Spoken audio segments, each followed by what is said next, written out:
Muy buenas noches con todos los participantes. Sean todos ustedes bienvenidos. Hemos aperturado nuestra aula virtual. Mientras esperamos que el resto de participantes se siga conectando desde la sala de espera virtual, por favor, tomen en cuenta que la calidad de la transmisión está relacionada con el internet que cada uno de ustedes disponga para su conexión. Le recomendamos, por lo tanto, que trate de conectarse a una red Wi-Fi estable, así su señal será de mejor calidad. Si se interrumpe la transmisión o pierde audio, presione el botón rojo que se encuentra en la parte superior de sus pantallas con la palabra reconectar. Si usted se ha conectado desde una computadora, el chat del evento se encuentra hacia el lado derecho y si está conectado desde un celular, este se encuentra en la parte baja. Allí podrá formular sus consultas o preguntas a los speakers de esta noche. Vamos a dar inicio. El webinar de hoy, con mucho gusto, voy a presentar a la moderadora, la doctora Alejandra García. La doctora García, médico por la Universidad Central del Ecuador, especialista en cardiología por el Instituto Dante Passanés de Cardiología de Brasil, subespecialidad en valvulopatía por el Instituto Dante Passanés de Cardiología de Brasil, tiene un máster en insuficiencia cardíaca por la Universidad Meléndez Pelayo, Sociedad Española de Cardiología, tiene un máster en cuidado crítico cardiovascular. Es médico tratante del Servicio de Cardiología del Hospital Eugenio Espejo, docente a tiempo parcial en Cardiología en la Universidad Central del Ecuador, posgrado Medicina Interna, Universidad de las Américas, pregrado. Doctora García, buenas noches, bienvenida. Buenas noches, queridos colegas. Gracias por compartir con nosotros este tema tan apasionante que actualmente ya ha traído no solo tanto controversia, sino bastantes ensayos de utilidad para el manejo de nuestros pacientes. El día de hoy vamos a tener el gusto y el agrado de compartir este webinar con la doctora Mayra Ger, que es nuestra primera conferencista. Ella es médico por la Universidad Central del Ecuador, es especialista en diabetes y nutrición por la Universidad Iberoamericana de República Dominicana, tiene una maestría en educación con mención en gestión de los aprendizajes mediados por TICS, que está cursando actualmente, además de un diplomado en nutrición avanzada, es secretaria de la Sociedad Ecuatoriana de Endocrinología y secretaria del Programa Mundial de Ejercicio del Colegio Americano del Deporte, filial Ecuador, y médico del Hospital Metropolitano. La doctora va a abordar el tema de abordaje de diabetes en contexto de insuficiencia cardíaca manifiesta, cuáles son las mejores opciones. También tenemos al doctor Humberto Villacorta de Brasil. Él es médico por la Universidad Federal Fluminense, tiene una maestría en ciencias cardiovasculares por la Universidad Federal Fluminense, doctor en cardiología por la Universidad de Sao Paulo, es miembro de la Sociedad Europea de Cardiología, miembro fundador del Departamento de Insuficiencia Cardíaca de la Sociedad Brasileña de Cardiología, profesor asociado de la disciplina de cardiología en la Universidad Federal Fluminense. El doctor Villacorta va a abordar el tema de inhibidores de SGLT2 como tratamiento para insuficiencia cardíaca en ausencia de diabetes, cuál es el momento indicado. Esperamos que todos estos temas sean de mucha utilidad para ustedes. No duden en enviarnos sus inquietudes para responderlas al final de las presentaciones. Y pues vamos a dar paso a la doctora Mayra Ger. Buenas noches con todos ustedes. Bueno, para mí realmente es un privilegio estar aquí y pues agradezco a la Sociedad Ecuatoriana de Cardiología por la invitación a participar en este evento tan llamativo y que actualmente pues nos implica un cambio en el paradigma del manejo que estábamos haciendo en nuestros pacientes, ¿no? Entonces, por favor, me permiten compartir pantalla.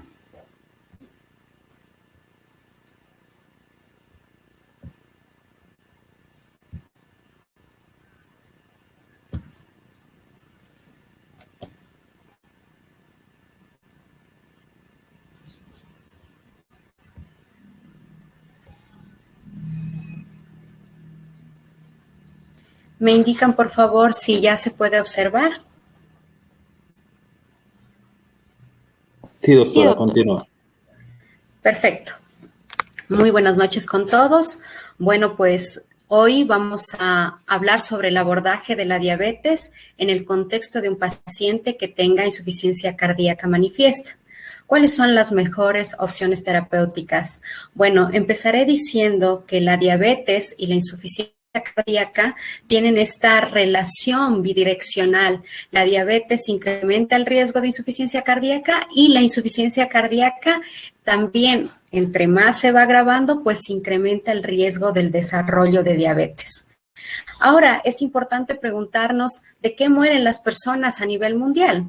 El estudio PURE, que es un estudio prospectivo que quería ver el efecto de los factores de riesgo modificables sobre enfermedad cardiovascular y la mortalidad, nos indica que la causa de muerte mayoritaria con un 40% a nivel mundial son las enfermedades cardiovasculares. Entonces yo me pregunto, ¿de qué mueren las personas con diabetes tipo 2? Y para responder a esto hay múltiples estudios. Uno de ellos habla claramente, como ustedes pueden observar aquí, que el riesgo de mortalidad cardiovascular en el paciente con diabetes es mucho mayor a la mortalidad por cualquier otra causa. Y esta enfermedad cardiovascular, que es la primera causa de muerte, ¿sí?, está incrementada entre 2 a 3 veces en una persona con diabetes versus aquella que no tiene diabetes. En este estudio que habla sobre la incidencia de la fibrilación auricular, cardiopatía isquémica, insuficiencia cardíaca en pacientes con diabetes, lo que quiero enfatizar aquí es que en rojo ustedes van a ver a los hombres y a las mujeres que tienen diabetes.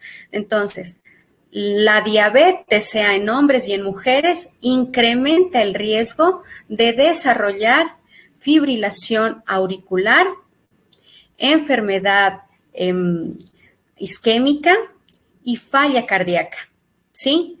Ahora, cuando nosotros queremos ver las tasas de incidencia de cómo se comportan esta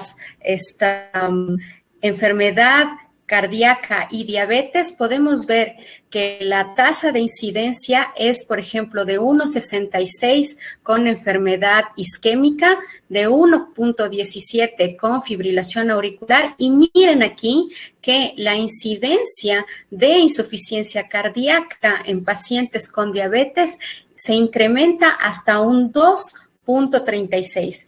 Eso quiere decir que hay un riesgo más del doble que tiene el paciente con diabetes en desarrollar insuficiencia cardíaca. Es decir, podemos ver claramente que la diabetes tipo 2 incrementa el riesgo de insuficiencia cardíaca. Ahora, vamos a ver lo contrario.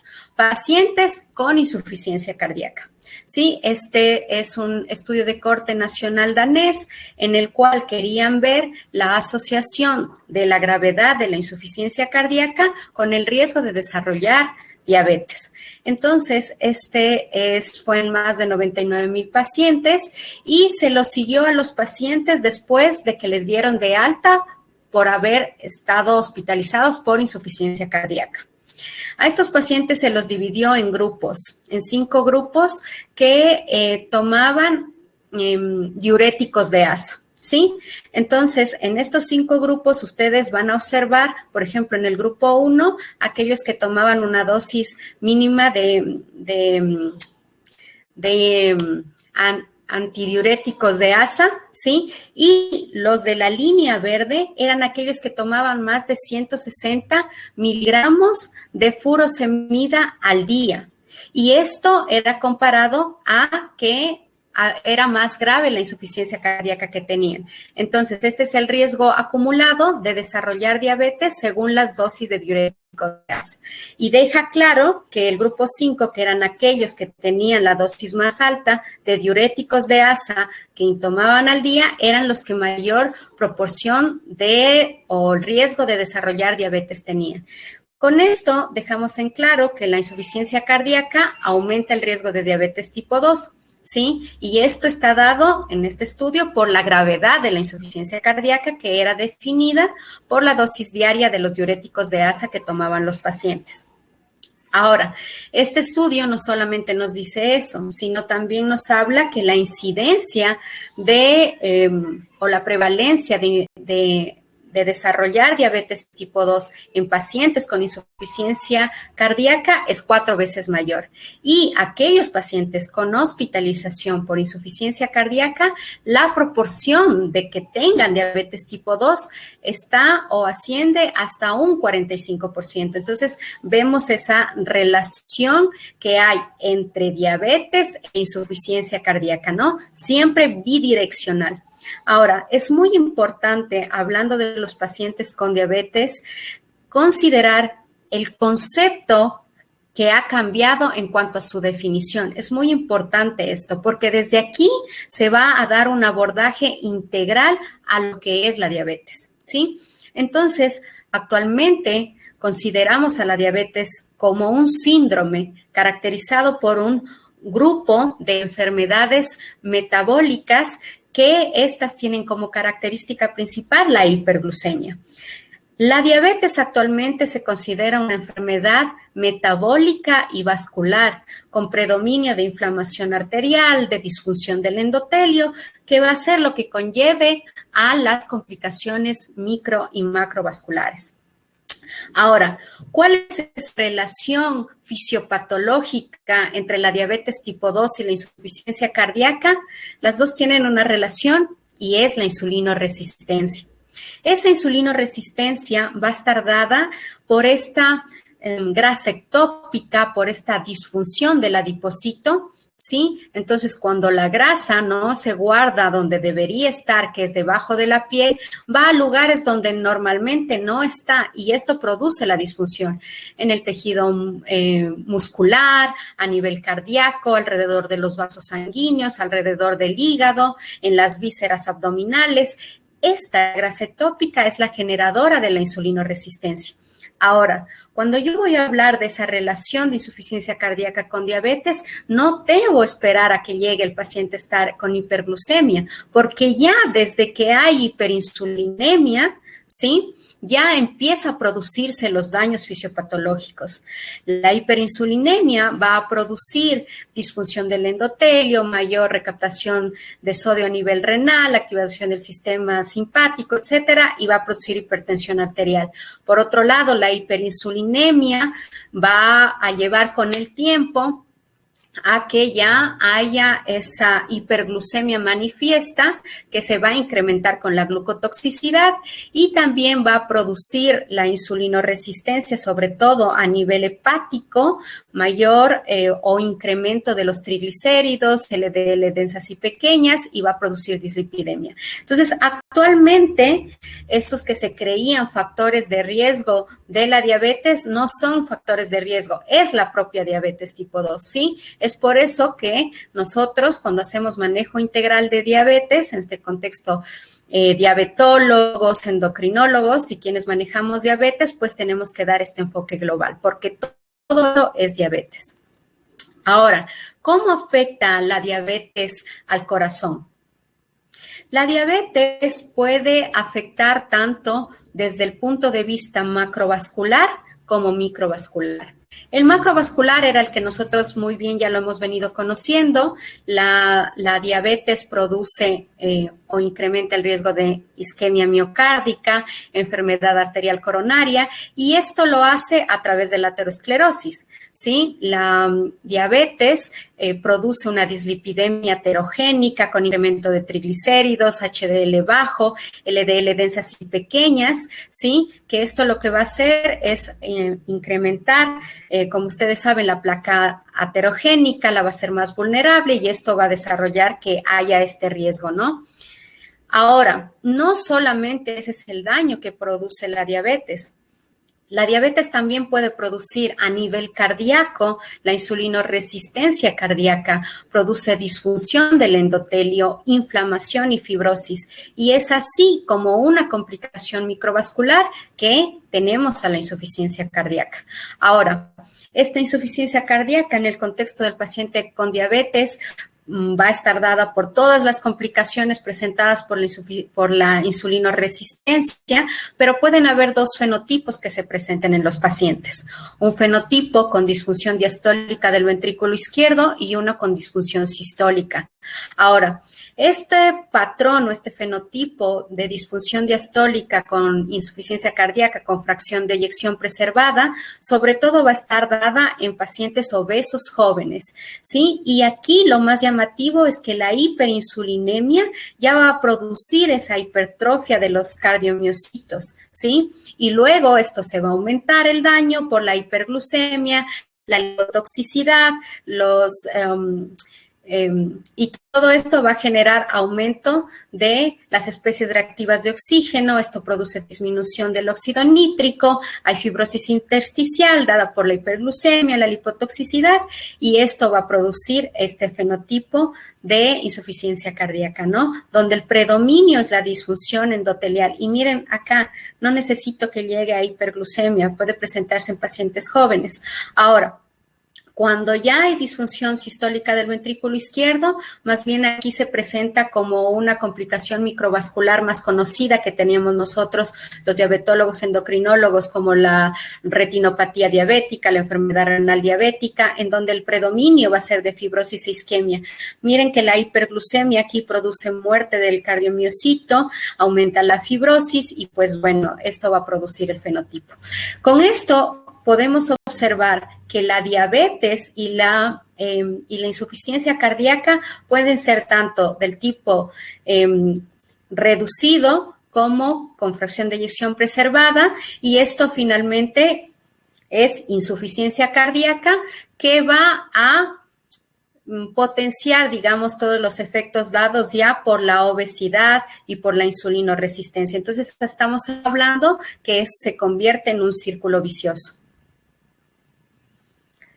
Es también importante indicar que hay un cambio en el paradigma en el tratamiento de la diabetes tipo 2. Y este cambio de paradigma está dado porque debemos hacer que el tratamiento sea integral y debemos optimizar la calidad de vida del paciente, en donde uno de los ejes fundamentales del tratamiento de la diabetes sea la reducción de las complicaciones cardiovasculares y la mortalidad. Es por eso que en la actualidad nosotros decimos que la diabetes no solo es glucosa. Es una parte del manejo de la diabetes, sí, pero va mucho más allá el tratar a un paciente con diabetes. Es por eso que las guías nos indican que si nosotros queremos dar un tratamiento para la hiperglucemia en el contexto de diabetes tipo 2, debemos caracterizar muy bien al paciente, ya que esto nos va a decir cuál es el tratamiento que deberíamos utilizar. Debemos preguntarnos, ¿qué valor de hemoglobina glicosilada tiene? No es lo mismo tratar a un paciente con glicosilada de 10 que un paciente con glicosilada de 7,5. No es lo mismo tratar a un paciente joven de 30 años que un paciente de 55 años, un paciente con normopeso versus un paciente obeso, aquel que tenga riesgo de hipoglucemia o no. Y sobre todo, ya en el primer contacto que tiene el médico con un paciente con diabetes, debe averiguar, indagar si el paciente ya tiene enfermedad cardiovascular establecida, si tiene enfermedad renal crónica, si tiene insuficiencia cardíaca, ya el diagnóstico. Cuando todas estas preguntas estén contestadas, el tratamiento saldrá por sí solo. Cuando hablamos de las intervenciones glucémicas que abordan los resultados de la insuficiencia cardíaca y la diabetes tipo 2, vamos a ver aquí, este es un metaanálisis del 2011, pero es interesante porque lo que se quería ver era si el control glucémico intensivo tenía un impacto en el riesgo de insuficiencia cardíaca en los pacientes con diabetes tipo 2. Entonces, ustedes pueden ver aquí los estudios que son muy conocidos en el ámbito de la diabetes, el UKPDS, ACCORD Advance, RECORD, entre otros, ¿sí? Y se quería ver cuál era la probabilidad de los eventos relacionados con la insuficiencia cardíaca con el control glucémico intensivo. Vale recalcar aquí decir que el control estándar de diabetes era tener una hemoglobina glicosilada mayor a 7, incluso hasta 9, y un control estricto, tener una glicosilada de 7 o menor. Entonces, lo que se pudo observar aquí es que, o lo que podemos ver aquí claramente, es que un control glucémico deficiente se asocia con un mayor riesgo de insuficiencia cardíaca. pero el control glucémico intensivo no tiene un impacto real en el riesgo de insuficiencia cardíaca en los pacientes con diabetes tipo 2. También cabe recalcar aquí que este estudio, que fue hecho en el 2011, solo estaba o contaba con moléculas clásicas para el control de la hiperglucemia. Había metformina, había insulina, sulfonilurias, incluso glitazonas. Ahora, la metformina es la primera molécula en el tratamiento de la hiperglucemia en la diabetes tipo 2. Ha sido antes y lo es en la actualidad. ¿Sí? En el 2007 se sacó las restricciones que tenía la metformina en el paciente con insuficiencia cardíaca por el riesgo que se temía de incremento de acidosis láctica, ¿no? Pero aquí ya en esta revisión sistemática de estudios observacionales con más de 34,000 pacientes que comparaban la seguridad y eficacia de la metformina en pacientes con diabetes tipo 2 e insuficiencia cardíaca, ustedes pueden observar claramente, ¿sí?, que la metformina se asoció con una reducción en la mortalidad en comparación con los controles. Dentro de los controles había placebo, pero también había moléculas como la metformina, como las sulfonilurias, perdón. Y también aquí se observó que había una reducción de la mortalidad en comparación con estas sulfonilurias, 23 versus 37%. ¿Sí? Entonces, con esto sabemos que la metformina es al menos tan segura como otros tratamientos antihiperglucemiantes en los pacientes con diabetes mellitus e insuficiencia cardíaca, que incluso tenían insuficiencia renal concomitante. Ahora, las sulfonilurias y la insulina también han sido parte del tratamiento clásico de la diabetes tipo 2, ¿sí? Pero la seguridad en cuanto a insuficiencia cardíaca y diabetes ha sido ambigua.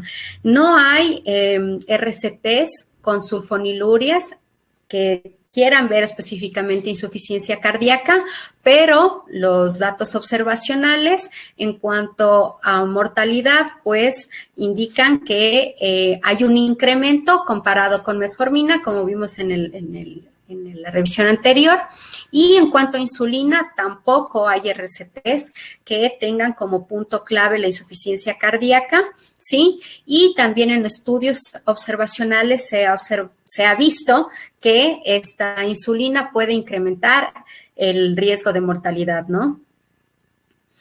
Ahora, después del 2009, 2012, aparecen unos medicamentos nuevos para el control de la hiperglucemia en diabetes tipo 2, que son los inhibidores de la DPP-4. Estos son los primeros medicamentos que ya no son hipoglucemiantes, ¿no?, ya que producen disminución de la hiperglucemia, pero con la ingesta de alimentos, ¿no? Entonces, aquí podemos observar todos los estudios con las moléculas de inhibidores de SGLT2 y miren que en estos estudios había porcentajes de pacientes que tenían insuficiencia cardíaca que va desde el 13% hasta el 28%. Y cuando nosotros queremos ver qué pasa en cuanto a la hospitalización por falla cardíaca, vemos que hay un incremento de riesgo, sobre todo con la saxagliptina con 1.27, la alogliptina 1.07 y sitagliptina y linagliptina, que son más bien neutros, ¿no? Ahora, ¿qué pasa con los análogos de GLP-1? Desde el 2015 aparecen dos nuevas familias de medicamentos para el tratamiento de la hiperglucemia del paciente con diabetes tipo 2 y resulta que estas dos familias no solo eran seguras desde el punto de vista de riesgo cardiovascular, sino que resultaron ser beneficiosas. Entonces, una de estas familias son los análogos de la GLP-1, ¿sí? Estos medicamentos son inyectables y pues cuando yo hablo de hospitalización por falla cardíaca, en cuanto a los estudios con análogos de GLP-1, podemos ver que el riesgo, hay una disminución del riesgo de hospitalización por falla cardíaca que puede ir hasta un 9%. Ahora, en el 2015 también aparecen esta nueva familia que son los inhibidores de la SGLT2, cuyo mecanismo de acción es diferente, son glucosúricos, ¿sí? Y también son muy buenos para el control de la glucosa, pero en los estudios que se hizo, que el EMPA-REC, Canvas, DECLARE, no eran estudios que tenían como punto central la insuficiencia cardíaca, pero nos enseñaron cosas, ¿sí? Entonces, miren, estos estudios tenemos tanto en pacientes que tenían historia de insuficiencia cardíaca como pacientes que no tenían historia de insuficiencia cardíaca, y lo que yo quería ver era qué pasa con la hospitalización por insuficiencia cardíaca, ¿no? Y miren que disminuye el riesgo, los inhibidores de SGLT2 disminuyen el riesgo de hospitalización por insuficiencia cardíaca y muerte cardiovascular, tanto en aquellos pacientes con historia de insuficiencia cardíaca, pero también en aquellos pacientes que no tienen historia de insuficiencia cardíaca.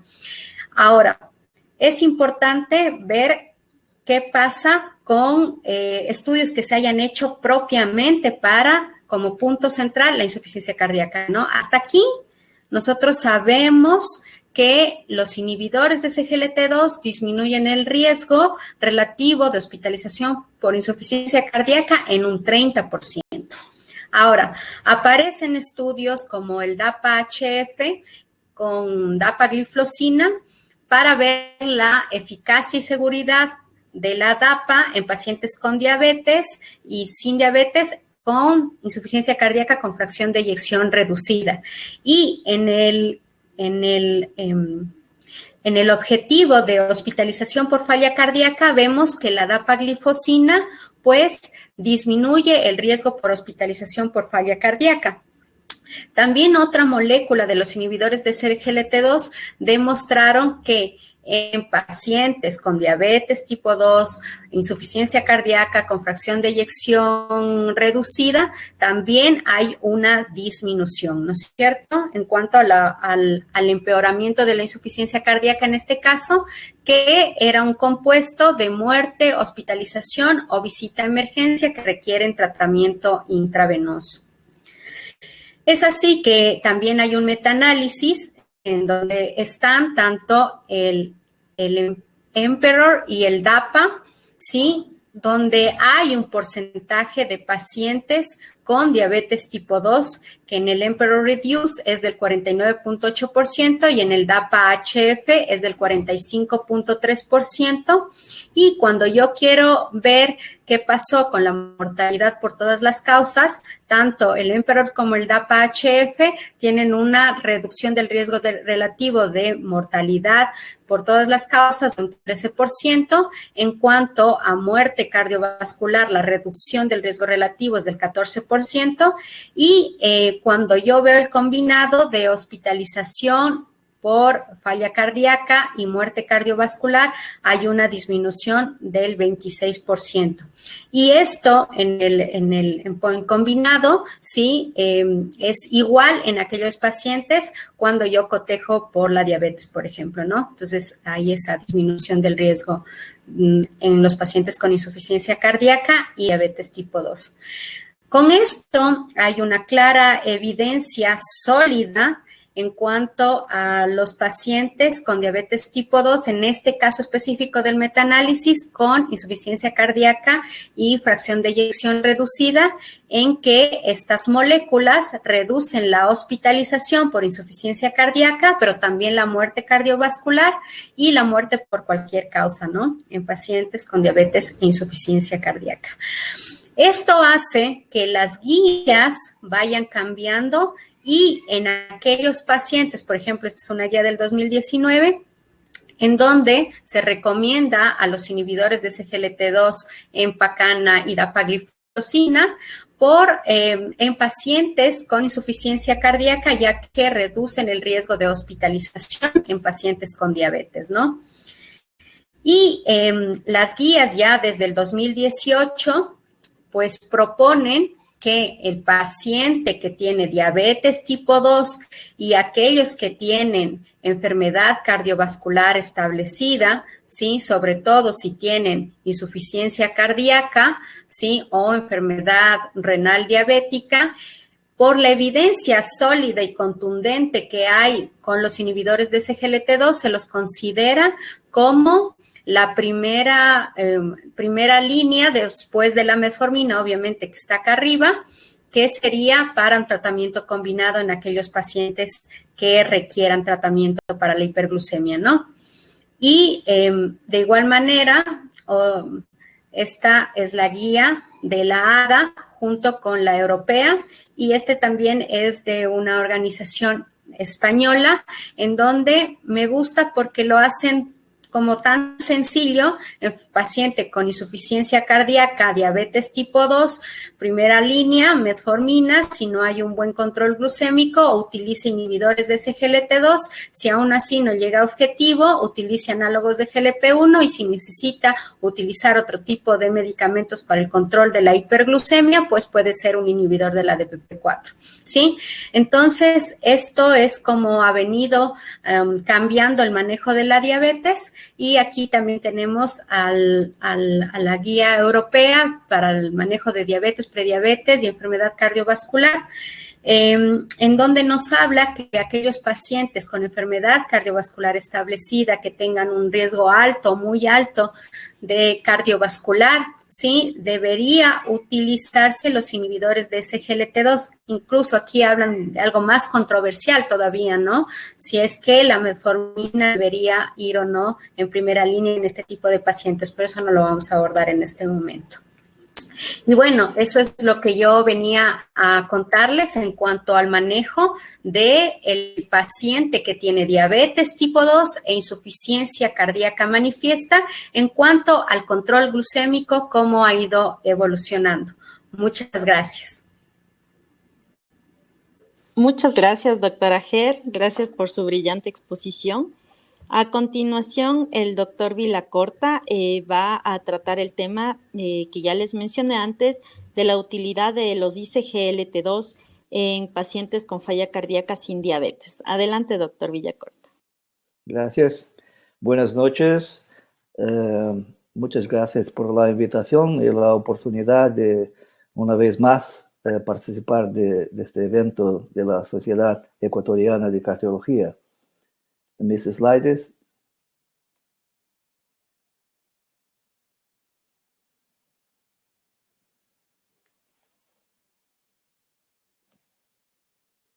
Mis diapositivas, por favor.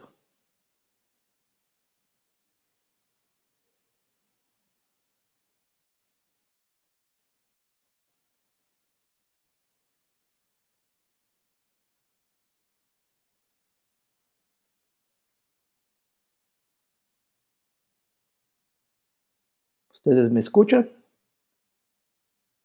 Sí, doctor Villacorta. No. Me parece que están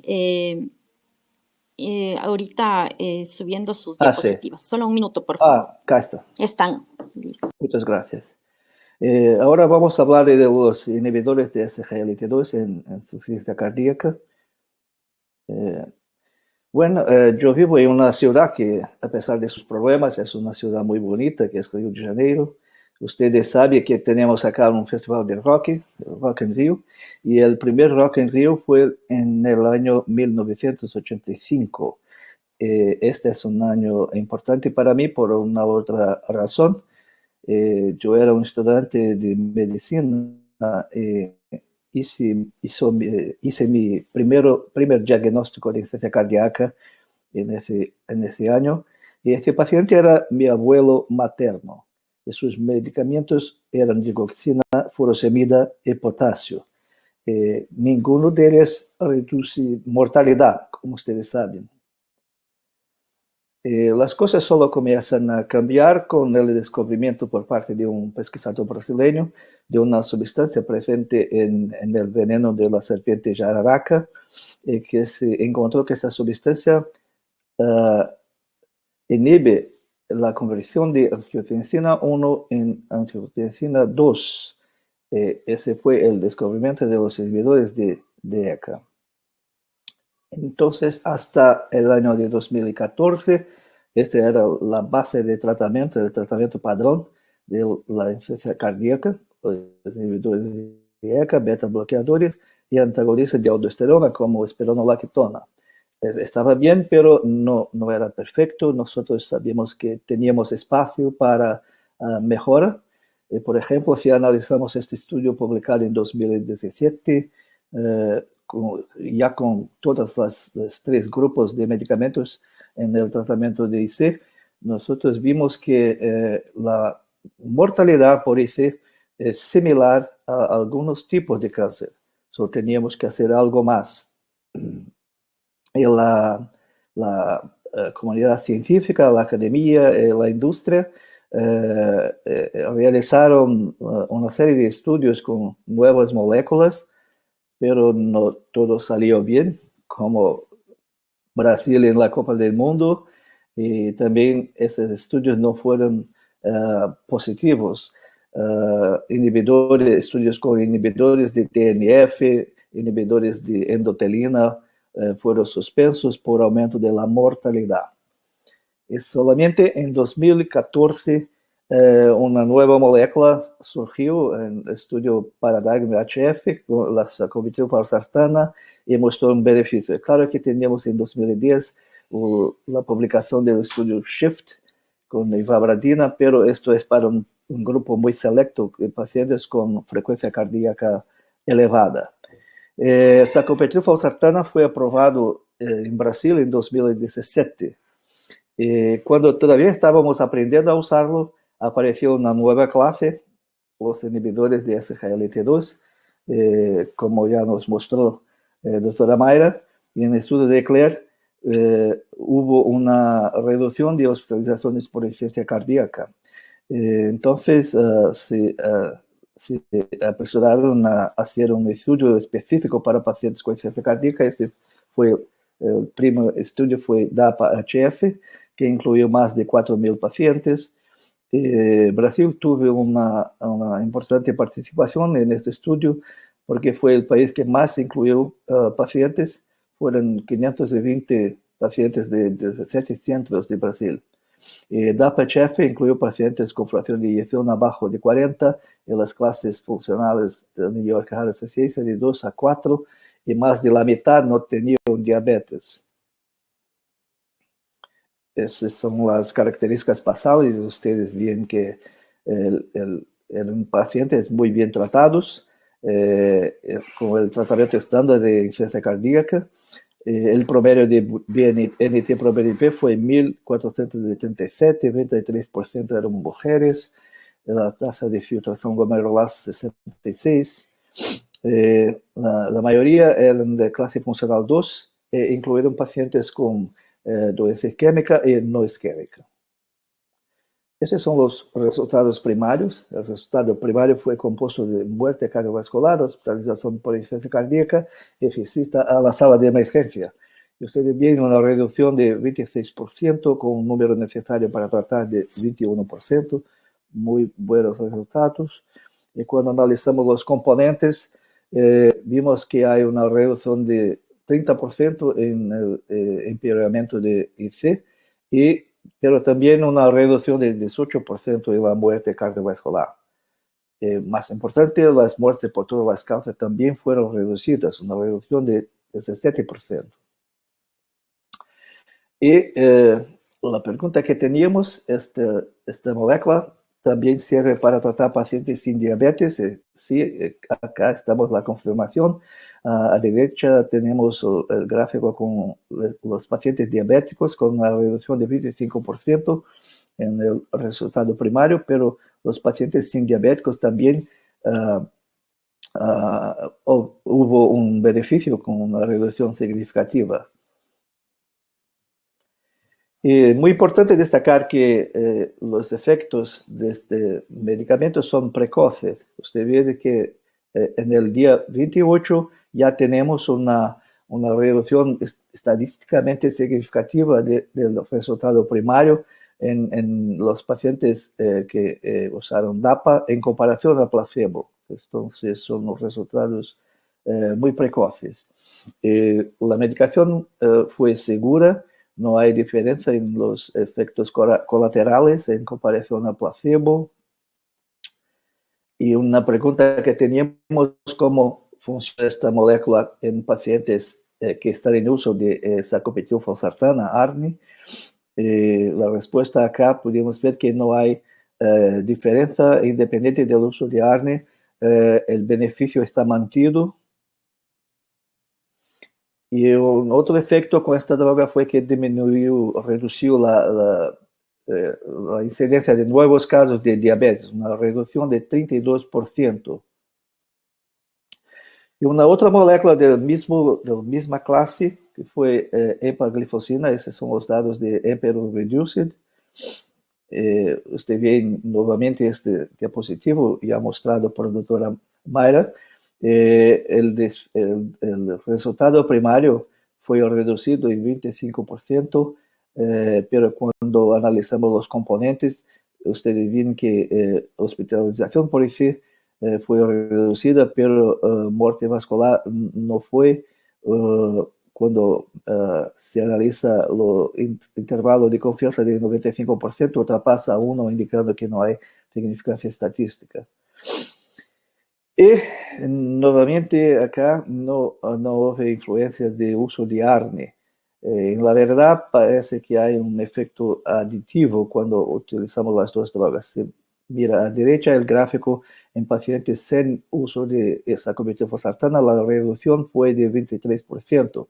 En los pacientes que utilizaban los dos medicamentos, la reducción fue mayor, fue de 36%, indicando un efecto aditivo.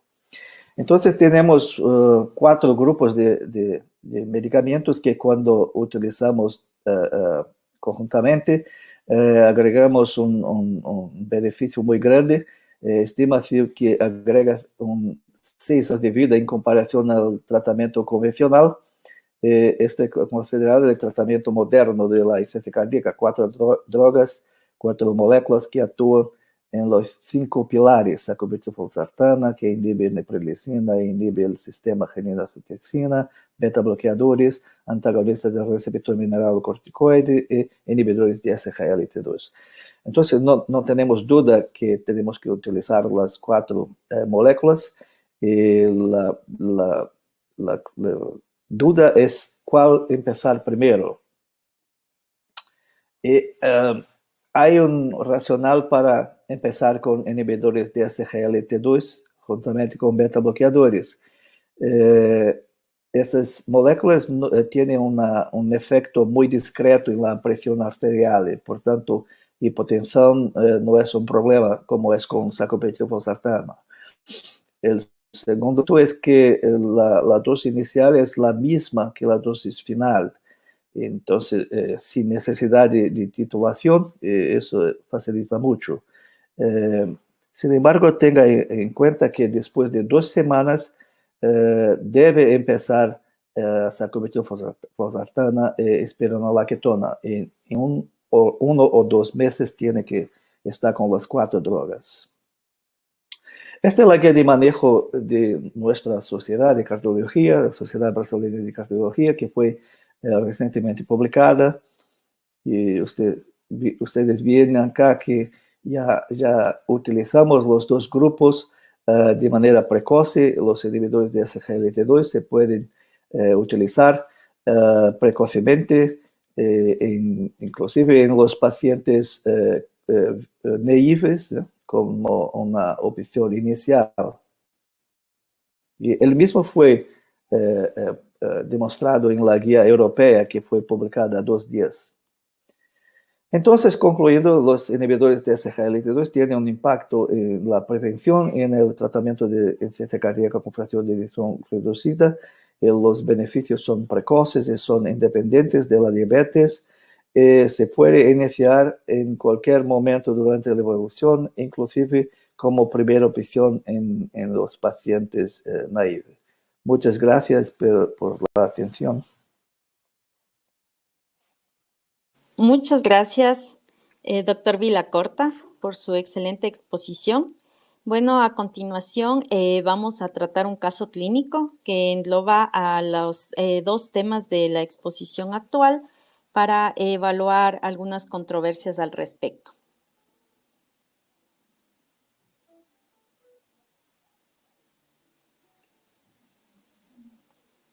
Por favor, ¿me confirman que se pueda ver la presentación? Sí, doctor. Gracias. Bueno, el caso clínico a continuación es de un paciente, es Carlos, tiene 58 años, nacido y residente en Quito, comerciante.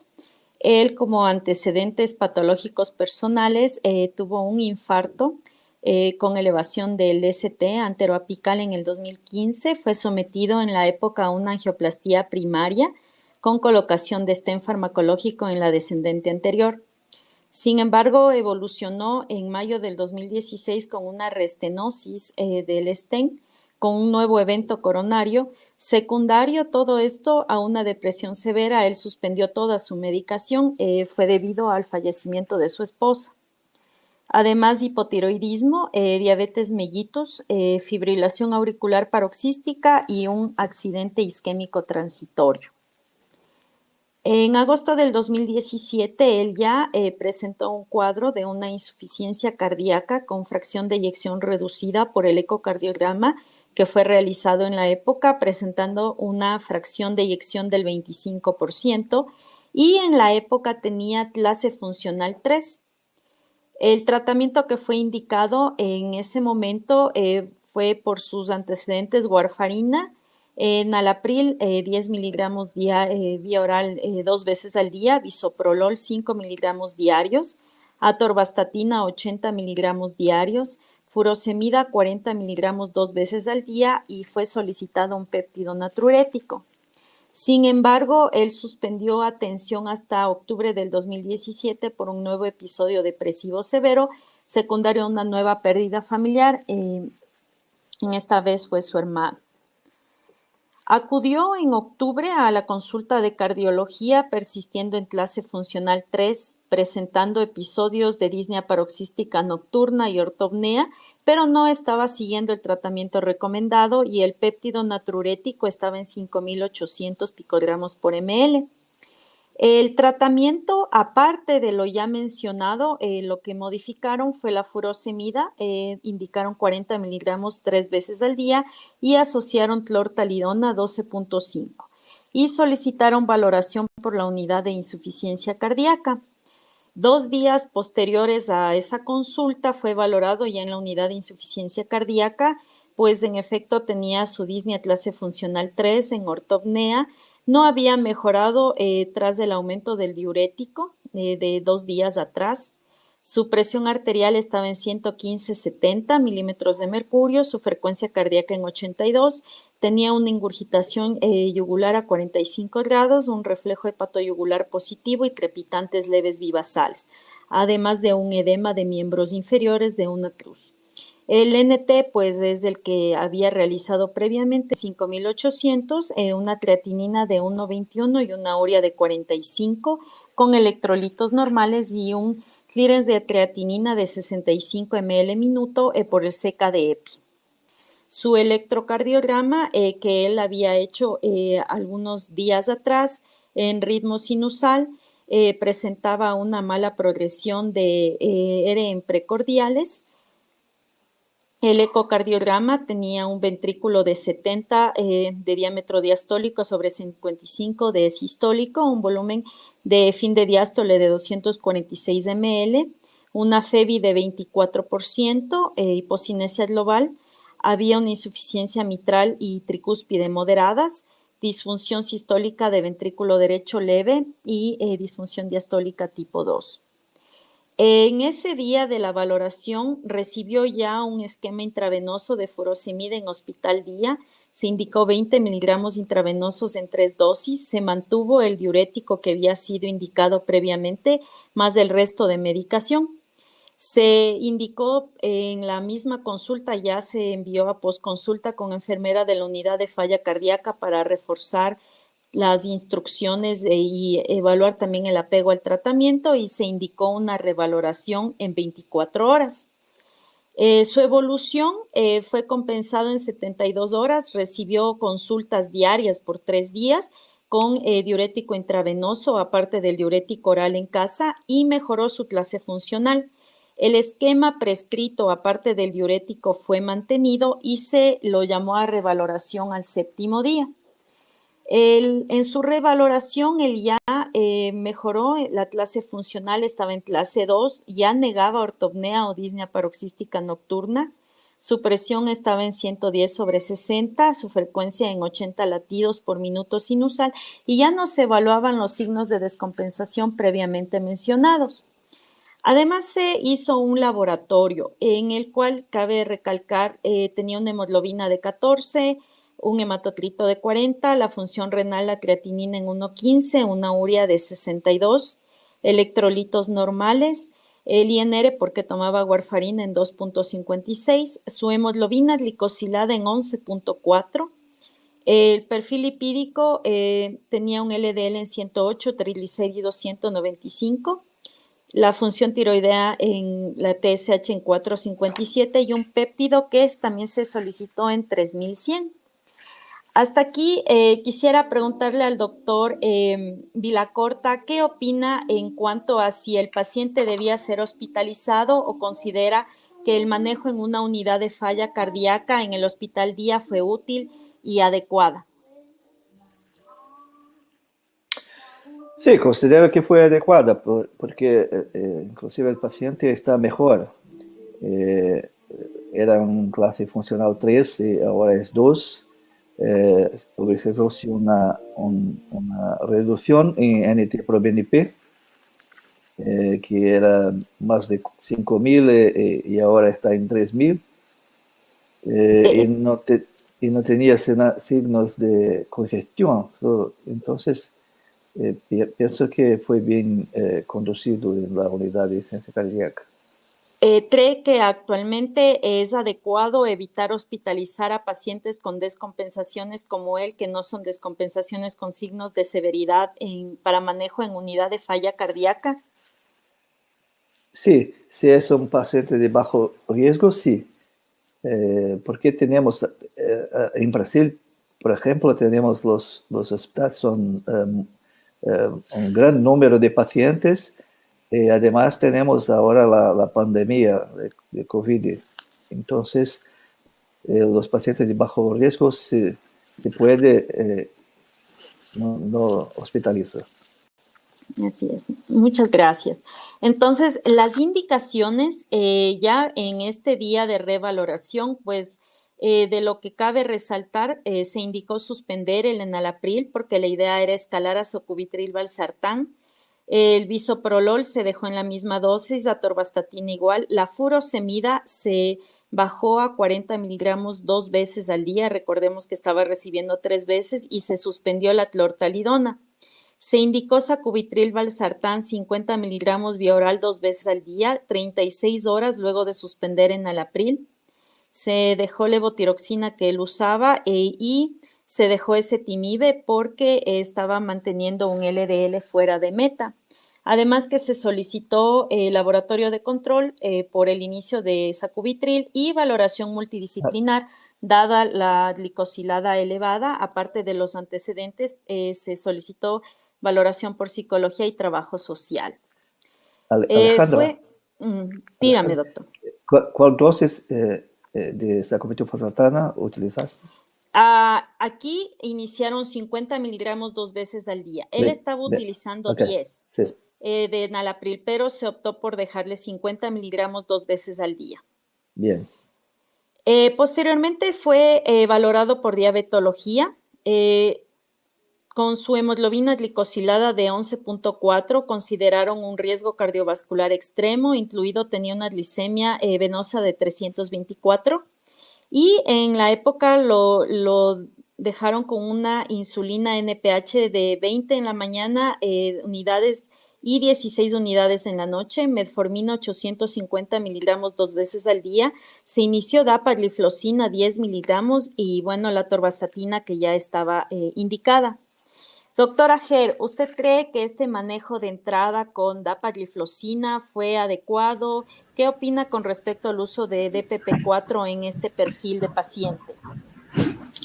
Bueno, pues empezaré diciendo que es un paciente muy complejo, ha desarrollado todas las complicaciones macro y microvasculares a nivel cardiovascular, ¿no? Por otro lado, me llama la atención que ha sido un paciente que ha venido con un muy mal control metabólico, una hemoglobina glicosilada de 11.4 avala esa hiperglucemia o esa glucosa venosa mayor a 300, ¿sí? El tratamiento que está instaurado ahí está bien, es un paciente que por glicosilada debería recibir insulina más antihiperglucemiantes orales, probablemente la combinación es perfectamente adecuada, ¿sí? Por dos causas. El paciente con diabetes tipo 2 tiene más un componente de insulinoresistencia que un componente de disminución de la producción de insulina. Entonces, muchas veces cuando está con esa hiperglucemia, que ya no solo es crónica, es aguda, porque todo el tiempo está más de 300, eso impide también que esas células beta empiecen a producir insulina. Entonces, hay que sacarle de esa hiperglucemia crónica y aguda al mismo tiempo. Y una buena estrategia son los inhibidores de SGLT2 con la metformina, porque va a ayudar a que esa insulina funcione mejor y bajar rápido la hemoglobina glicosilada. Los inhibidores de SGLT2 son buenos disminuyendo las dosis de insulina. Entonces, por ese lado glucémico está bien. Ahora, obviamente es un paciente con riesgo extremo, es un paciente que tiene insuficiencia cardíaca y en esa época ya teníamos estudios que también ya se veía cómo los inhibidores de SGLT2 producían o disminuían la hospitalización por falla cardíaca. Incluso ahora sabemos que son seguros utilizarlos en la hospitalización. Entonces, claramente fue un muy buen abordaje. Tenía insulina basal, tenía una combinación de medicamentos en dosis plenas, así que era un buen manejo. Y en cuanto al uso de DPP-4 en este perfil de paciente, ¿usted considera adecuada la estrategia o no? Porque hay algunos pacientes con falla cardíaca que vienen recibiendo estos fármacos y después tienen FEBI deprimida. Ahora, en cuanto a los inhibidores de la DPP-4, podría usarlos de la siguiente manera. Para el hecho de diabetes, o sea, de hiperglucemia e insuficiencia cardíaca, tiene que ir primero metformina, inhibidor de SGLT2 para controlar, para insuficiencia cardíaca e hiperglucemia.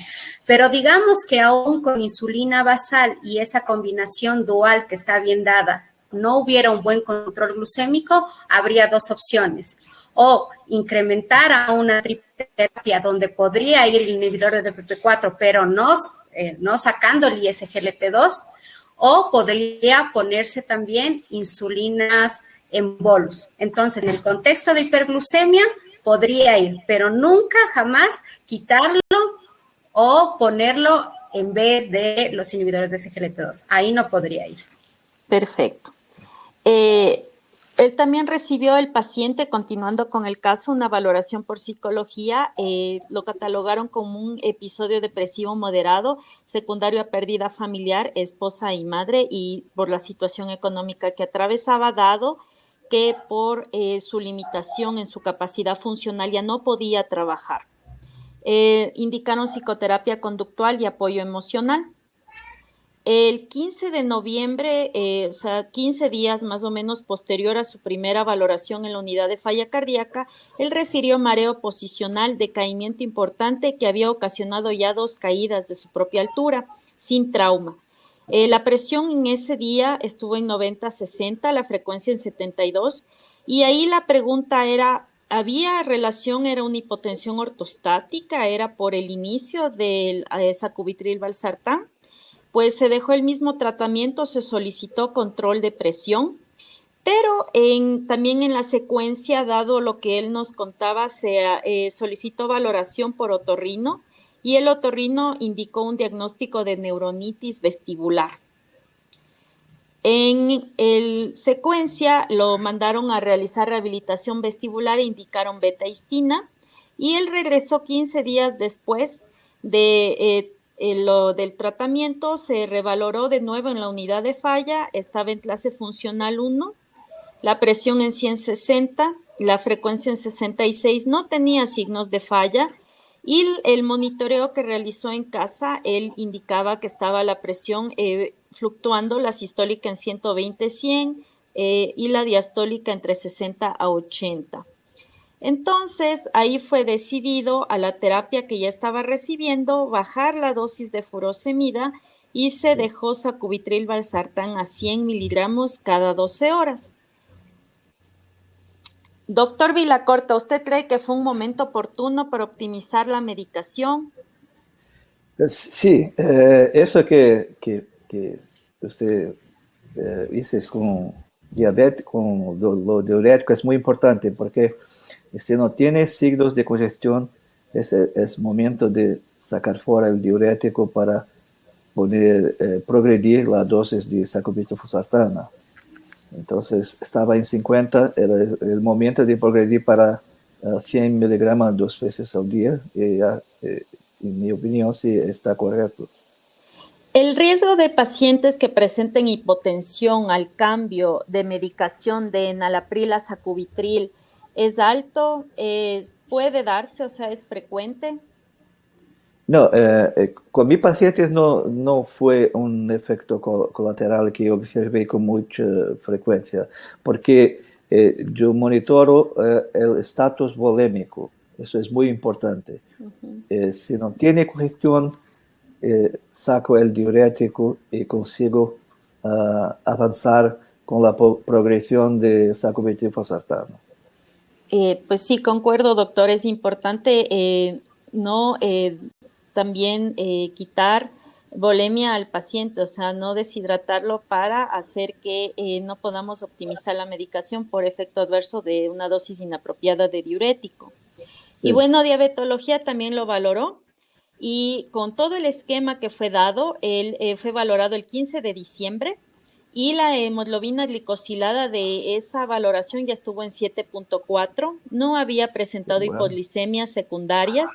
El LDL bajó a 84 y los triglicéridos a 102.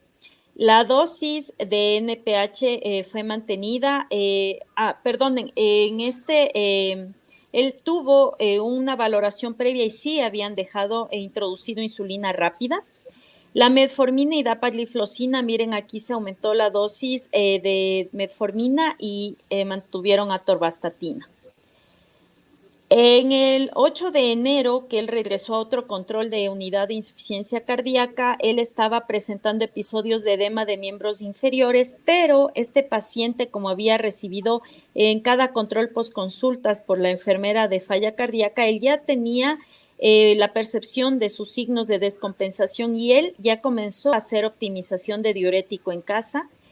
La presión arterial estaba en 119/74, frecuencia cardíaca 87, no había signos de falla cardíaca, la glicosilada en 6.2, la urea en 23, creatinina en 0.94 y electrolitos estaban bien. El potasio en 5.12.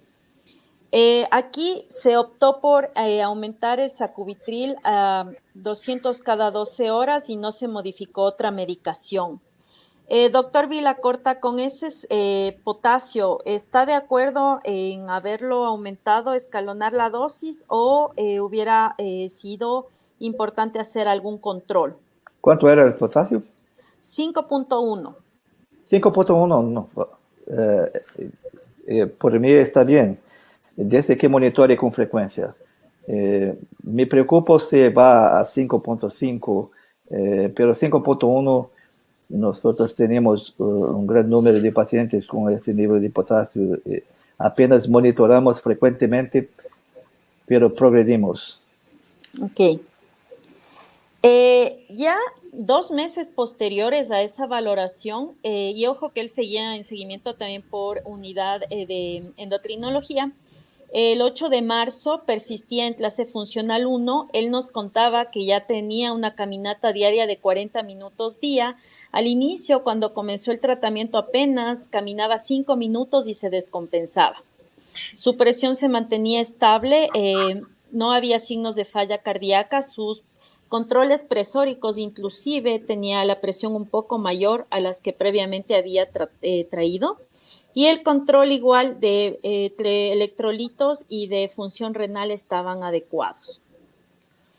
En mayo, otra vez presentó un nuevo episodio de depresión, aumentó la ansiedad por problemas económicos y casi siempre también por la parte de sus pérdidas familiares. Había disminuido su actividad física, pero él refería mantenerse en clase 1, presión controlada, y aquí la glicosilada se fue a 8.2, la glucosa 246 y el resto de parámetros estaban adecuados. El ecocardiograma que se hizo para ese control tenía una fracción de eyección de 39%. Ojo que el previo estaba en 24%. El ventrículo tenía 68 de diámetro diastólico y 52 de sistólico. Recordemos que estaba en 70-55. Y pues mantenía las insuficiencias valvulares mencionadas. Aquí mencionaron que tenía asinesia con el antecedente de su infarto. En el anterior no había mencionado eso. Sin embargo, pues es el hallazgo concordante con sus antecedentes. Se optimizó el bisoprolol porque mantenía una frecuencia elevada y se mantuvo el resto. Aquí mi pregunta, doctora Ger, con esa descompensación con unas glicosiladas previamente controladas, ¿usted considera que debía haberse hecho reforzamiento de medidas o de apego al tratamiento, o cree que se debía haber añadido alguna cosa adicional? Pregunta, doctora. ¿Este paciente, cuando tuvo este problema nuevo familiar, dejó de tomar alguno de los medicamentos que venía tomando para el manejo de la hiperglucemia? Por problemas económicos, algunos días él no tuvo dinero para conseguir dapagliflozina. Ya, ¿por qué digo esto? Porque es súper importante indicar que el cambio de valor de hemoglobinas glicosiladas tiene que ser 3 meses o al menos 2 meses. Entonces, por lo menos 2 meses el paciente no tomó la medicación y por eso la glicosilada se subió, porque él está con un esquema intensivo en cuanto a insulinas, tiene insulina basal y tiene bolus, y aún así se descompensó. Eso quiere decir que la parte de los antihiperglucemiantes orales es la que le está faltando, ¿no? Por un lado, del control de la hiperglucemia. Entonces, lo que yo diría es ver la posibilidad de que el paciente vuelva a tener su medicamento combinado, ¿sí? La metformina con la dapagliflozina, para que esa hemoglobina glicosilada vuelva a estar al valor, porque para mí no es cuestión de las insulinas, porque las sigue usando. ¿Qué dejó de tomar? Eso es lo que le descompensó. Entonces es fácil, hay que volver a introducir la combinación de antihiperglucemiantes y el paciente va a volver a tener un buen control de hemoglobina glicosilada y eso es lo que necesitaría. Ahora, en cuanto al refuerzo de los cambios en el estilo de vida, eso siempre va, ¿no? Primera consulta, 10ª consulta, 100 consultas, siempre hay que conversar con el paciente qué alimentos debe consumir, qué alimentos no debe consumir, el ejercicio que debe hacerlo, pero en este caso específico, me parece a mí que fue por el tratamiento suspendido. Perfecto. Y bueno, les cuento la evolución a partir de que continuamos con su tratamiento. No ha tenido internaciones hospitalarias por descompensación clínica. Las descompensaciones leves, que sí las ha tenido, lo ha sido con automanejo del paciente, solo modificación de dosis de diurético y lo suspende o lo baja cuando ya está en mejores condiciones. No ha habido ingresos nuevos a Hospital Día para recibir diurético intravenoso. Se introdujo a su tratamiento en 2019 espironolactona por las evidencias de beneficio y pues bueno, ya vamos a conversar más adelante sobre su uso, y sigue su control con psicología y endocrinología. Ha tenido recaídas por la parte afectiva, pues él vive solo actualmente. También ha atravesado crisis económicas, entonces eso sí ha venido a afectar mucho su parte emocional. Los controles que con respecto del 2017 al 2019, pues en cuanto a lo que se resalta, la glicosilada ha tenido sus fluctuaciones.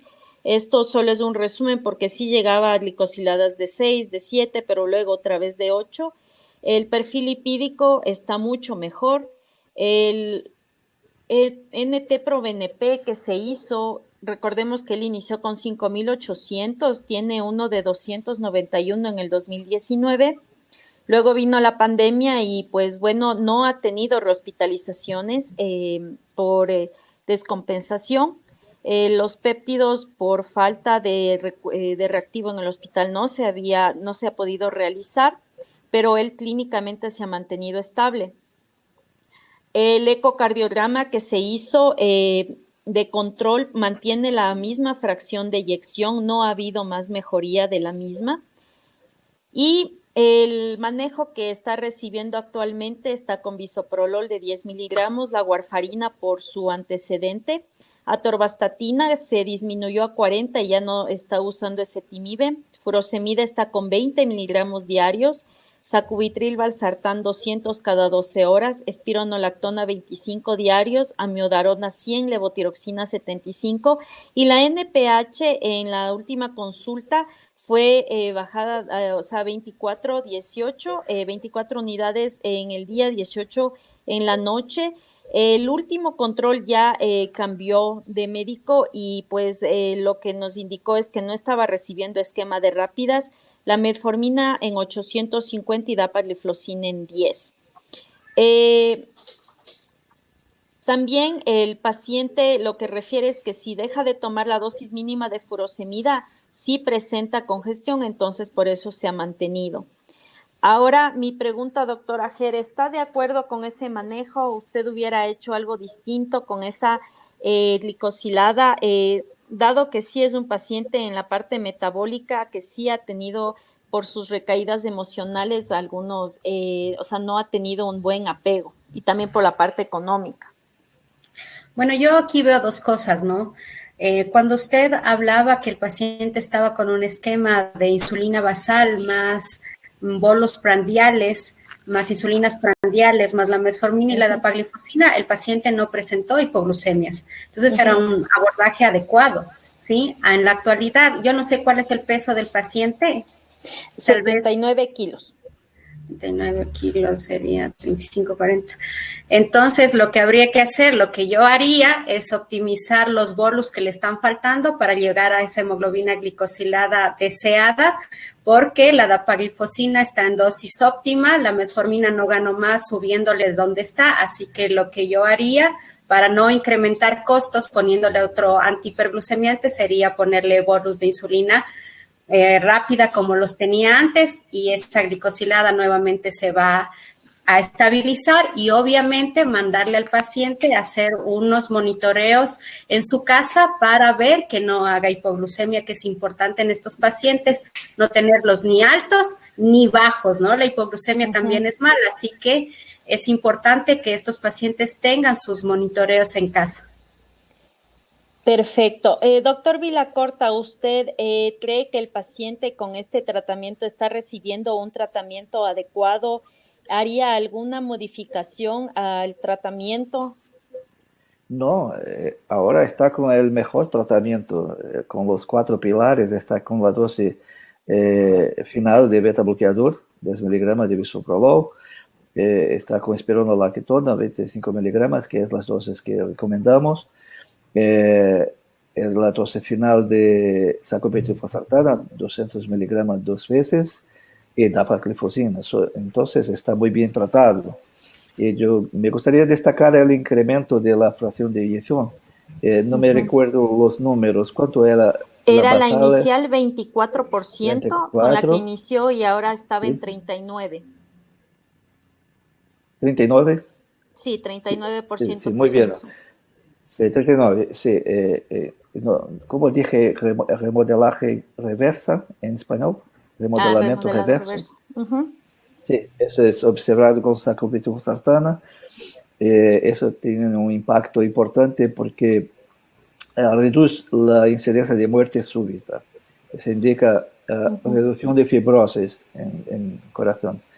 Entonces pienso que está muy bien tratado.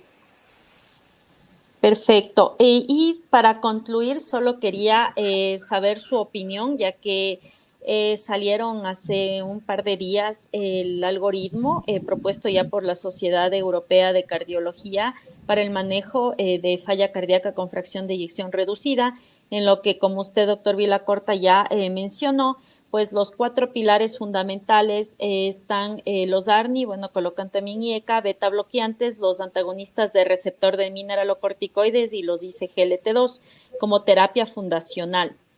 Y los diuréticos cuando hay sobrecarga. A todos los han colocado como indicación clase 1. ¿Ustedes están de acuerdo en ese manejo?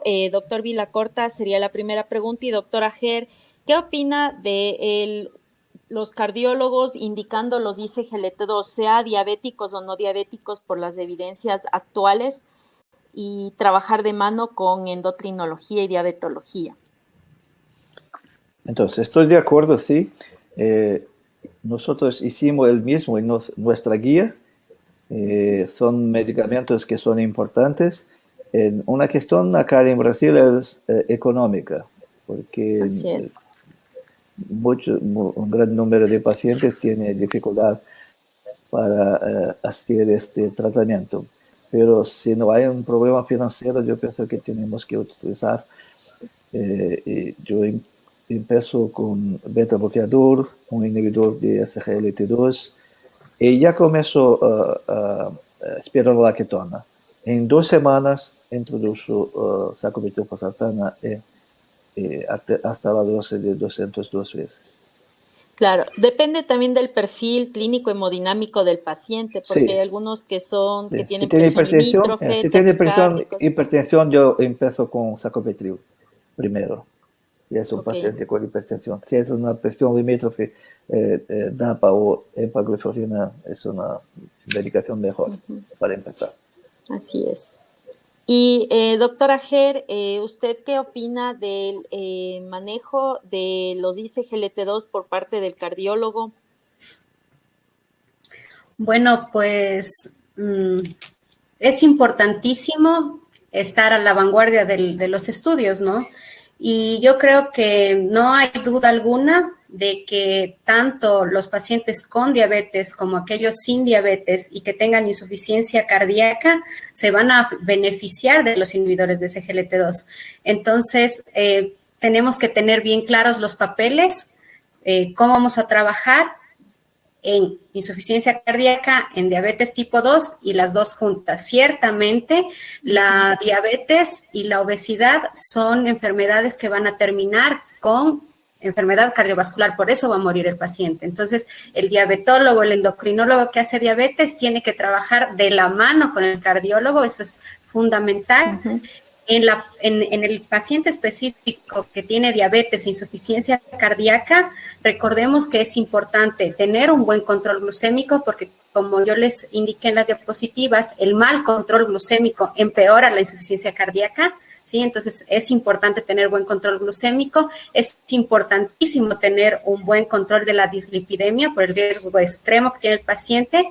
Es importantísimo que haya un medicamento que haya demostrado disminución del empeoramiento de la insuficiencia cardíaca, la prevención de la insuficiencia cardíaca, la disminución del empeoramiento, ¿no? Entonces, yo creo que debemos utilizarlo los cardiólogos, debemos utilizarlo los diabetólogos, endocrinólogos, pero, por ejemplo, si va a utilizar cardiología un inhibidor de SGLT2 en un paciente con diabetes tipo 2, recuerde que no solo es ponerle el SGLT2 y el control glucémico, que no me importe, digamos así, ¿no? Es muy importante. Entonces, como vieron, este tipo de pacientes es muy complejo.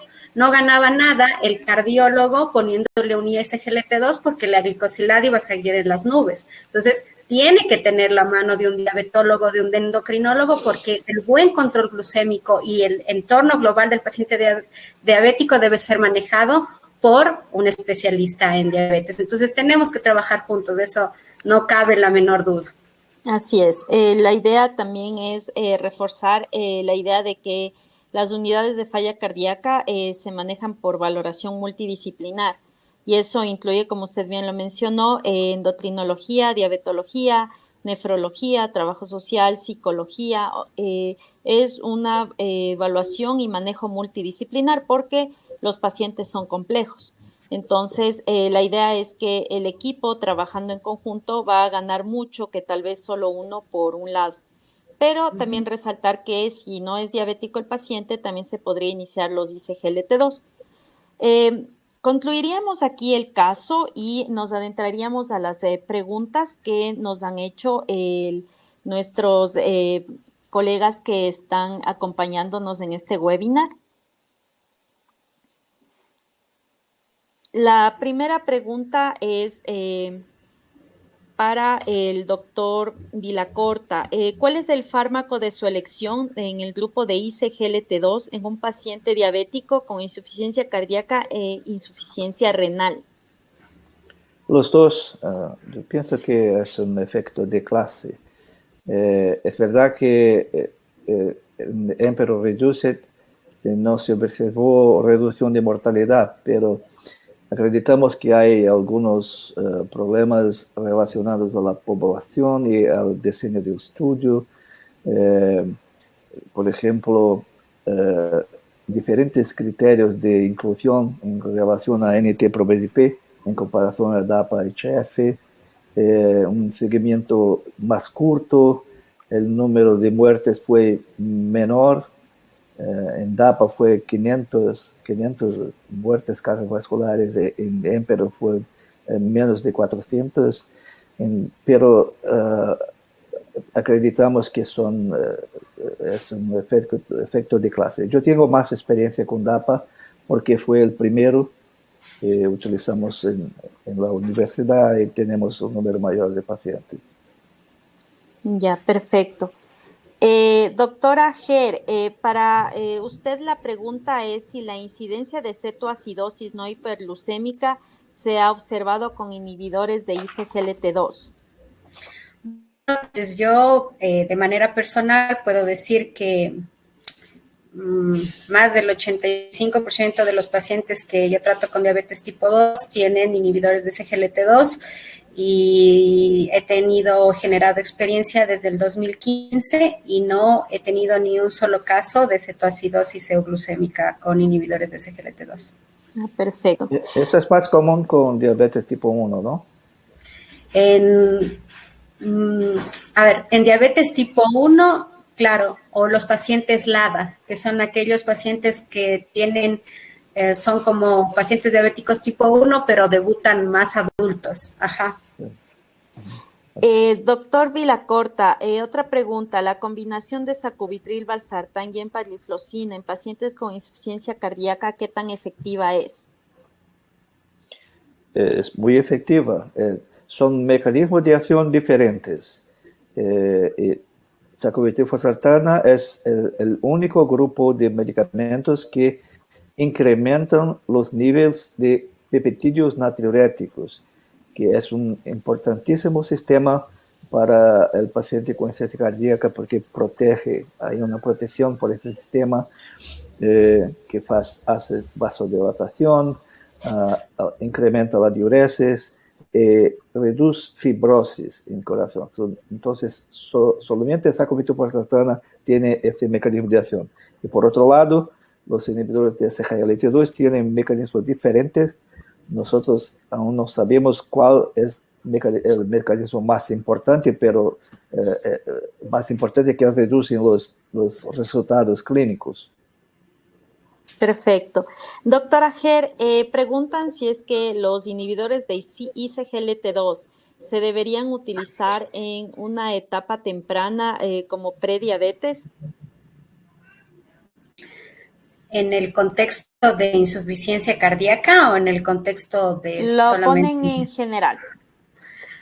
Bueno, Sabemos que el paciente con prediabetes puede desarrollar las mismas complicaciones que un paciente con diabetes. O sea, un paciente con prediabetes también puede tener enfermedad cardiovascular y, como vimos en la fisiopatología, no necesito tener hiperglucemia para que se desarrolle, por ejemplo, insuficiencia cardíaca en un paciente con obesidad que tenga insulinoresistencia.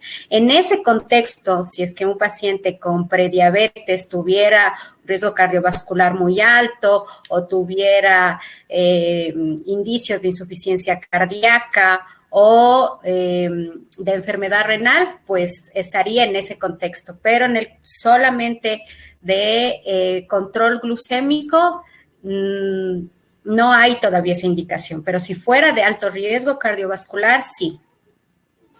Ok. En el caso que hemos discutido en esta noche, nos preguntan si es que en vez de insulina se hubiera podido asociar al ISGLT2 un inyectable, un antagonista de GLP-1. Perfecto, claro, eso sería lo indicado, ¿no? Los análogos de GLP-1 tienen beneficio cardiovascular.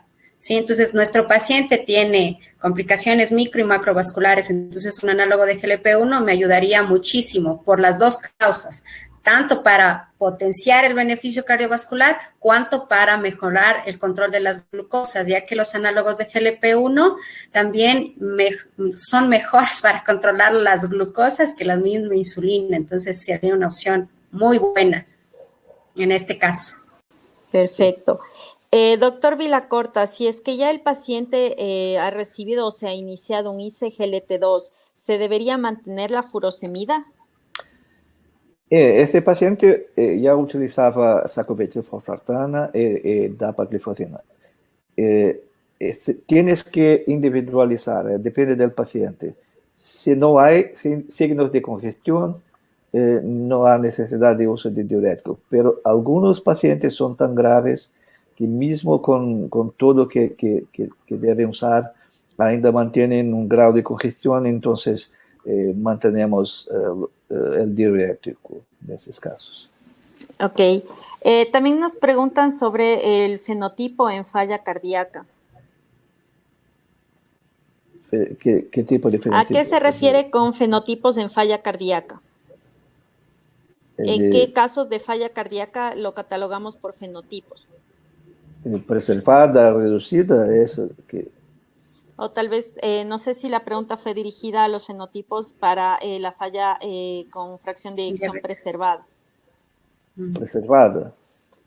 Preservada es un campo completamente diferente. Nosotros no sabíamos muchas cosas de preservada, pero hay una descripción de algunos fenotipos basados en el estudio con espironolactona, el Topicat.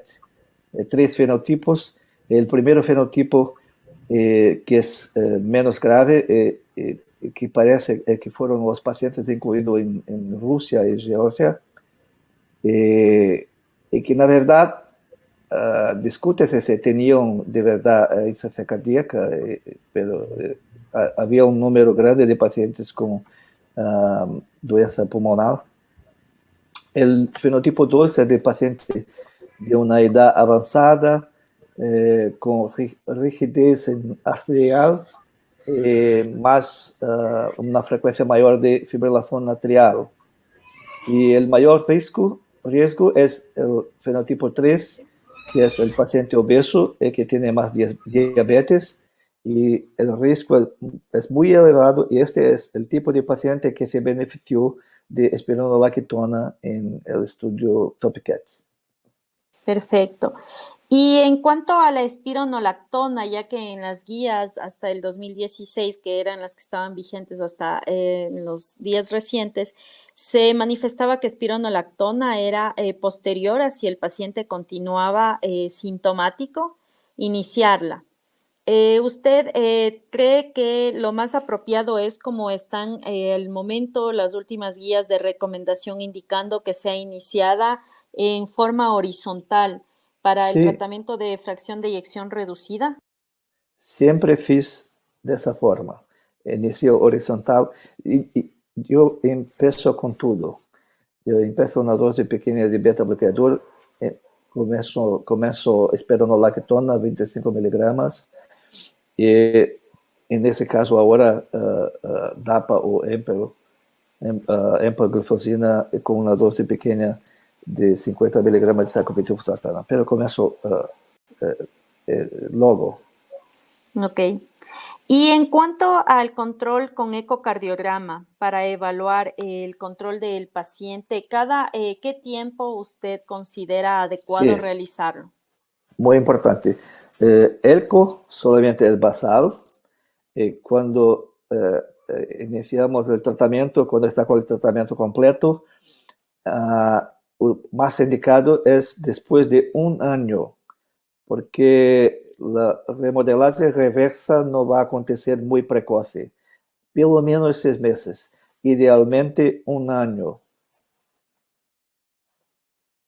Y doctora Ger, para escalar el tratamiento en cuanto de acuerdo a los objetivos glucémicos, ¿usted considera cada cuánto es adecuado escalonar o de acuerdo a los niveles de glicosilada ir escalonando? ¿Cómo es en su práctica habitual?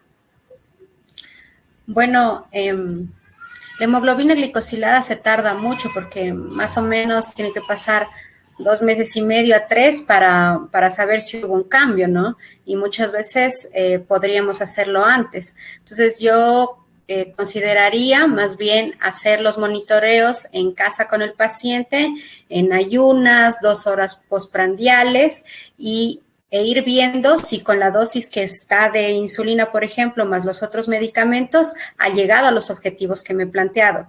Pero si no es así, yo no esperaría 3 meses. Yo en una semana ya, con lo que yo ya veo en el monitoreo, podría hacer la adecuación y, por ejemplo, ir a dosis o a insulinas prandiales, ir subiendo poco a poco, que vaya viendo que llego a los objetivos sin producir hipoglucemia.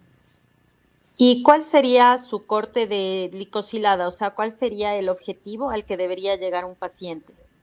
Bueno, aquí yo tengo 2 alternativas. El paciente que llegó al inicio y el paciente que estuvo después. Porque si nosotros, o si yo quisiera considerar un corte de hemoglobina glicosilada con el paciente que estaba al inicio, que era un paciente que venía mal, incluso yo no sé si estoy hablando exagerada, pero incluso pensaría que su expectativa de vida no era tan buena como llegó al inicio, o sea, fracción de eyección, se cansaba 5 minutos y estaba descompensado por todo lado. Ahí el objetivo de hemoglobina glicosilada sería un poco más alto, por ejemplo, podría llegar hasta 8, pero con el paciente que tuve después y vi cómo mejoró esa fracción de eyección a 39, ya caminaba 40 minutos, o sea, mejoró, pero de una forma impresionante. Entonces ahí yo sería, yo actuaría mal si persigo un objetivo de 8. Entonces mi objetivo en ese paciente, en donde ya su expectativa de vida es mucho mayor, su calidad de vida mejoró, etcétera, etcétera, mi objetivo podría ir entre 7 y 6,5 inclusive, sin llevar hipoglucemia. Perfecto. Y doctor Villacorta, solo pensando si es que este paciente hubiera conseguido mejorar más su fracción de eyección, llegando a una fracción de eyección, solo por un ejemplo, de 45%, ¿usted considera que ese tratamiento que estaba llevando lo debemos mantener? ¿Cuáles son las perspectivas en cuanto a la fracción de eyección recuperada? O si ya llegaba a una fracción de más del 50%. Muy buena pregunta. Yo tengo un número grande de pacientes que recuperan la fracción de eyección acima del 50%. Y siempre mantenemos el tratamiento. No se debe suspender ningún medicamento, porque la doença está activa. Se suspende los medicamentos, el paciente vuelve a presentar una reducción de fracción de eyección, vuelve a los síntomas. Nosotros tenemos 2 o 3 casos como este, que el paciente se sentía tan bien y suspendió el medicamento y después tiene una evolución muy, muy complicada. Entonces mantenemos, mismo que la fracción sea recuperada acima de 50%. Perfecto, muchas gracias. Pues bueno, se han concluido las preguntas. Les agradezco mucho por su participación en este webinar. Doctor Villacorta, doctora Ger, ha sido de mucha actualización, de mucha ayuda su participación. Y gracias también a todos nuestros colegas que nos han acompañado en esta noche. Solo para conclusiones finales, el manejo de falla cardíaca es un manejo multidisciplinar, tratamiento de las comorbilidades. En este caso, hemos hablado de un caso de diabetes, pero también de las otras comorbilidades, ya que el paciente, cuando recibe un manejo multidisciplinar, pues recibe el mejor tratamiento y apoyarnos entre colegas porque el objetivo es que el paciente esté controlado y su calidad de vida sea buena. Muchas gracias a todos y buena noche. Muchísimas Muchas gracias. gracias por la invitación. Gracias. Buenas noches. Buenas noches con todos.